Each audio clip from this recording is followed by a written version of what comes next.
एक क्वेश्चन पूछा गया है कि यूनियन बैंक ऑफ इंडिया में एनपीजेबीसी क्या होता है। इसके बारे में हम एक्सप्लेन करने वाले हैं पूरा एग्जाम्पल के साथ, तो ज़रूर यह वीडियो कंप्लीट देखिएगा।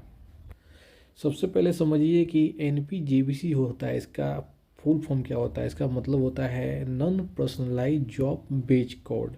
ठीक है, non personalise job batch code होता है। और इसका मेन काम होता है, मेन उद्देश्य होता है कि जो बैंक के जो प्रोसेस होते हैं उसको ऑटोमेट करता है और उनको मैनेज करता है। जैसे कि बैंक का कोई प्रोसेस जो कि बैच में होता है, जैसे कि आपका एनईएफटी हो गया, आरटीजीएस हो गया, या फिर बहुत सारे चेक हो गए।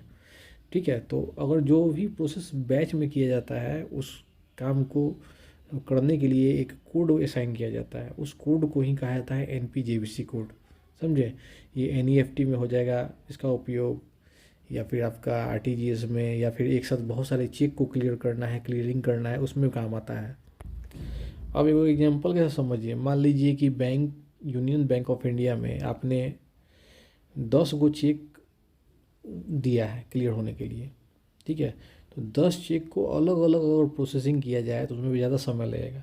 तो इसलिए एक कस्टमर का बात कर रहा हूँ, एक कस्टमर अगर 10 को चेक दिया है तो अलग अलग प्रोसेस करने में ज़्यादा टाइम लगेगा। लेकिन होता क्या है यहाँ पर कि ये 10 को चेक को जो है एक साथ एक बैच में, एक ग्रुप में डाल दिया जाता है और उस बैच को एक कोड दे दिया जाता है जिसको एनपीजेबीसी कोड कहा जाता है।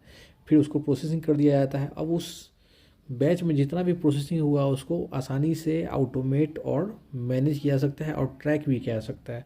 मतलब उस बैच में अगर 10 गो चेक है, उसमें से अगर किसी एक का प्रोसेसिंग नहीं हुआ तो उस कोड के माध्यम से ही उसको ट्रैक किया जाएगा। अगर उसमें समस्या है तो उसको देखा जाएगा और उसको सॉल्यूशन भी कर दिया जाएगा। तो उसको आसानी होता है प्रोसेस करने में, ऑटोमेटिक प्रोसेस करने में और उसको ट्रैक करने में। तो यही काम होता है एनपीजेबीसी कोड का। क्योंकि 10 को चेक को जब आप प्रोसेसिंग करने के लिए दिए हो तो कोई ज़रूरी नहीं है कि 10 चेक एक बार में प्रोसेस हो जाए। हो सकता है किसी में एरर या कोई प्रॉब्लम हो जाए, तो ट्रैक कैसे करो, क्या कि बैच में डाल दियो तो उसी कोड के माध्यम से ही उसको एक्सेस किया जाता है, ट्रैक किया जाता है और प्रॉब्लम को वहाँ पर सॉल्व कर दिया जाता है।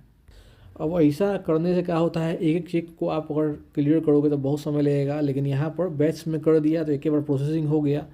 अब आपको स्टेटस चेक करना है तो वही एनपीजेबीसी कोड के माध्यम से आप अपने प्रत्येक चेक का जो है ना स्टेटस चेक कर सकते हो कि भैया अभी तक वो क्लियर हुआ है कि नहीं। बैंक भी उसी कोड का इस्तेमाल करके तुरंत बैच में जो जो चेक्स पड़ा हुआ है उसको 10 गो चेक जैसे एग्जांपल लिया तो उसको चेक कर सकता है और उसमें कोई समस्या है तो उसको सॉल्व भी कर सकता है। तो इस कोड का फ़ायदा क्या है कि भाई ट्रांजेक्शन को बहुत फास्ट आप कर सकते हो, बहुत समय बचा सकते हो और एक ही बार में बहुत सारे ट्रांजेक्शन को ऑटोमेट कर सकते हो और कंप्लीट कर सकते हो, प्रोसेस कर सकते हो। बहुत समय बचता है, इफ़िशिएंटली कर सकते हो। कोई समस्या आने पर उसको ट्रैक करके उस प्रॉब्लम को आप देख सकते हो कहाँ समस्या हुआ है और उसको जो है आप सॉल्व भी कर सकते हो। इसका फ़ायदा है। यहाँ पर इस बात को समझने में कोई आपको अगर दिक्कत हो तो कमेंट करके बताइएगा। ठीक है, जय हिंद।